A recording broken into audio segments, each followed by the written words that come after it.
नमस्कार दोस्तों, बिहार की सियासत में नेता प्रतिपक्ष और लालू यादव के छोटे बेटे तेजस्वी यादव ने हाल ही में दिए अपने बयान को लेकर चर्चे में आ गए हैं, क्योंकि महागठबंधन और एनडीए सीट बंटवारे को लेकर अभी कोई भी फॉर्मूला तय नहीं हो पाया है।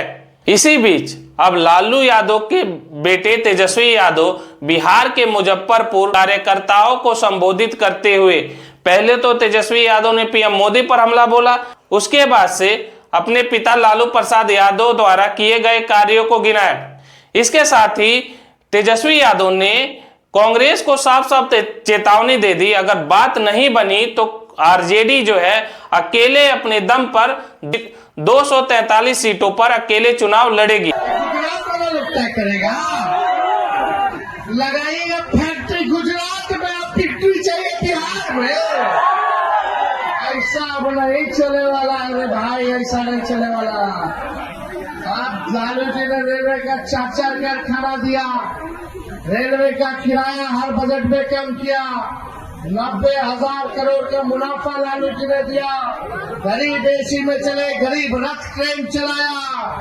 जो लालू जी ने किया, जो स्वर्ग दिया, जो मान दिया, जो सम्मान दिया, आज ये भाजपा के लोग आपके अधिकार, वोट छीनने का अधिकार छीन रहे हैं, आपके अस्तित्व को मिटाना चाह रहे हैं। लालू जी लोहिया जी कहते हैं वोट का राज मतलब छोट का राज। आज यही भाजपा वाले लोग बेईमानी करने पे लोग लगा है, लेकिन आप सब लोग एक रहना है। हम फिर आप लोगों के बीच आएंगे और इस बार 243 सीट पर तेजस्वी चुनाव लड़ेगा। कांटी हो, मुजफ्फरपुर हो, बौछा हो, गाय घाट हो, अपर हनुमान मुन्ना जी का क्षेत्र हो,